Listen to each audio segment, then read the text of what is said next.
Buenos días, mi nombre es Gabriela Pablo Ramírez y el día de hoy les voy a hablar sobre el tema 2.1, el ecosistema. Para adentrarnos primero un poco al tema, hay que tener en cuenta que la noción de ecosistema surgió en la década de 1930 para explicar la compleja interacción entre los seres vivos, las corrientes de energía, los recursos materiales y la comunidad en la que se desarrollan. Ahora, ¿qué es el ecosistema? El ecosistema es el conjunto de especies de un área determinada que interactúan entre ellas y con su ambiente abiótico, mediante procesos como la depredación, el parasitismo, la competencia y la simbiosis, y con su ambiente al desintegrarse y volver a ser parte del ciclo de energía y de nutrientes. Las especies del ecosistema, incluyendo bacterias, hongos, plantas y animales, dependen unas de otras. Las relaciones entre las especies y su medio resultan en el flujo de materia y energía del ecosistema.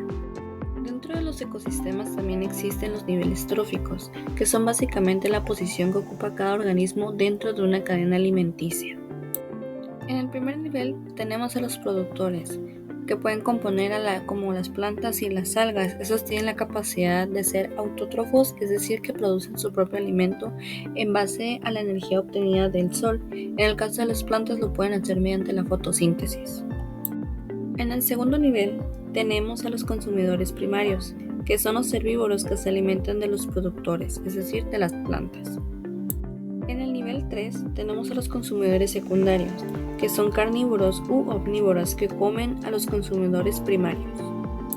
En el nivel 4 encontramos a los consumidores terciarios, que son grandes carnívoros o depredadores que se alimentan de consumidores secundarios y que se les conoce como heterótrofos debido a que no pueden producir su propia comida. Y por último tenemos a los detritívoros y descomponedores, que son organismos como buitres, hongos y bacterias que se alimentan de materia muerta y desechas. Por su parte, los detritívoros consumen restos orgánicos de organismos muertos, mientras que los descomponedores descomponen la materia orgánica en compuestos inorgánicos básicos que luego son utilizados por los productores. Bien, retomando el tema del ecosistema. Existen tipos de ecosistemas según el medio, tipo de intervención humana y según su tamaño. También es importante mencionar que el ecosistema está asociado directamente con el hábitat, puesto que el hábitat es el lugar físico del ecosistema, una región que ofrece las condiciones naturales necesarias para la subsistencia y reproducción de las especies. Tenemos diferentes tipos de ecosistemas, entre ellos tenemos el ecosistema terrestre, que son los que se encuentran fuera del agua, en la superficie de los continentes o el subsuelo.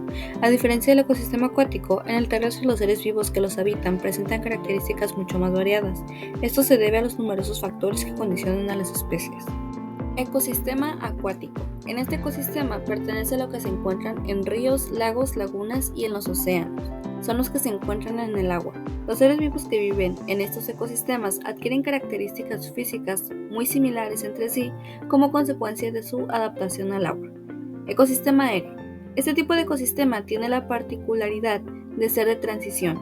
Ningún ser vivo lo habita permanentemente, sino que tienen que descender a la tierra para el descanso, alimentación o procreación, por lo que no resulta autosuficiente. También tenemos los ecosistemas según el grado de intervención humana. En este caso tenemos dos: el ecosistema natural, que son ecosistemas en donde el hombre no ha intervenido en su formación, como los bosques, lagos y desiertos. Y tenemos el ecosistema artificial, es donde el hombre interviene activamente en su formación, como las presas, parques y jardines.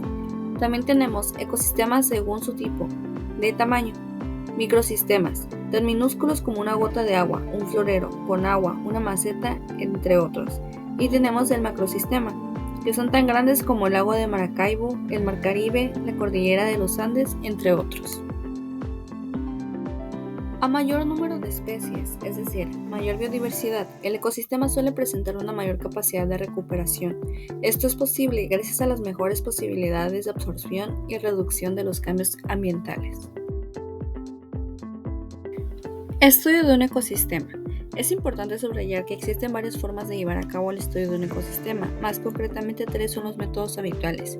En primer lugar, se puede realizar el análisis del mismo mediante las relaciones alimentarias que en él se producen, lo que se traduce en que se habla de la energía que llega a la Tierra desde el Sol para que pase de unos organismos a otros. Los ecosistemas aglutinan a todos los factores bióticos, es decir, a las plantas, animales y microorganismos de un área determinada, con los factores abióticos del medio ambiente. Se trata, por lo tanto, de una unidad compuesta por organismos interdependientes que forman cadenas tróficas o alimenticias. La corriente de energía y nutrientes establecida entre las especies de un ecosistema con relación a su nutrición. La segunda manera de estudiar un ecosistema es mediante los ciclos de la materia. Con ello lo que se expresa es cómo los distintos elementos químicos, como el oxígeno, el hidrógeno y el carbono, que forman a los distintos seres vivos, van pasando de unos niveles tróficos a otros. Y la tercera forma de análisis es la de centrarse en el llamado flujo de energía, que va pasando de un nivel a otro y que es el encargado de que el ecosistema esté en funcionamiento. En este caso, tenemos que subrayar que dicha energía siempre sigue la misma dirección. Intervención humana en el ecosistema. La intervención humana afecta negativamente a los ecosistemas mediante la destrucción de hábitats por expansión agrícola y urbana, la contaminación del aire, agua y suelo, la sobreexplotación de recursos naturales y la introducción de especies invasoras. ¿Y cómo se producen? La contaminación se produce cuando entran sustancias nocivas en el ambiente. Algunos ejemplos de contaminantes son la luz o el ruido de las actividades humanas, o los residuos químicos nocivos. Las especies invasoras son especies que se han establecido en un ambiente nuevo, normalmente como resultado de los viajes o el comercio de los humanos. Estas especies pueden depredar a las especies nativas o competir con ellas por los recursos. Las especies invasoras suelen carecer de depredadores naturales en su ambiente nuevo, por lo que sus poblaciones tienden a crecer bastante, alterando el equilibrio del ecosistema.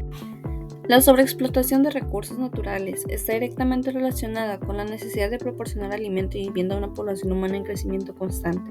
La sobrepesca, por ejemplo, elimina a los peces de los océanos más rápido de lo que pueden ser reemplazados a través de la reproducción, alterando el equilibrio del ecosistema.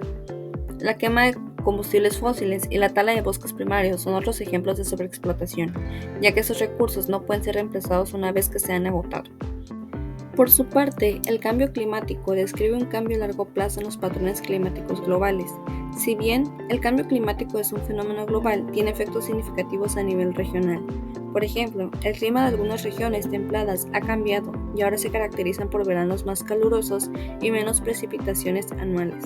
El cambio climático está ocurriendo relativamente rápido, en términos de tiempo geológico, lo que pone en peligro de extinción a las especies que no pueden adaptarse a las condiciones cambiantes.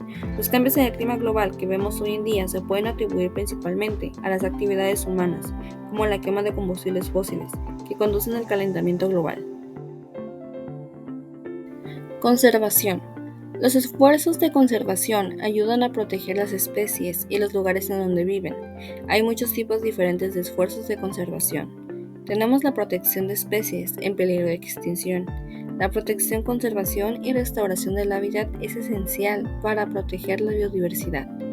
La creación de leyes locales, nacionales e internacionales puede ayudar a prevenir la pérdida de especies en peligro de extinción. El ecosistema en la arquitectura. La arquitectura y los ecosistemas están cada vez más vinculados a través de la arquitectura ecológica y regenerativa, que busca integrar los edificios en su entorno natural, reducir el impacto ambiental y mejorar la vida de las personas y del planeta. Esto se logra con estrategias como el uso de materiales sostenibles y locales, la eficiencia energética a través de energías renovables, la captación y reutilización de agua y el diseño de espacios verdes que fomenten la biodiversidad y el bienestar. Hoy en día es más común comenzar a tener presente el ecosistema dentro de la arquitectura. Es por ello que se desarrollan sistemas como diseños bioclimáticos o diseños que buscan ser amigables con el ecosistema. La arquitectura hoy en día busca que el diseño se adapte al ecosistema y que no suceda de manera al revés.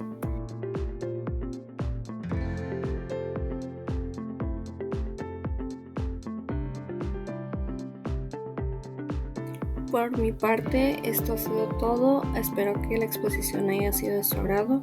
Sin nada más que decir, muchas gracias por su atención.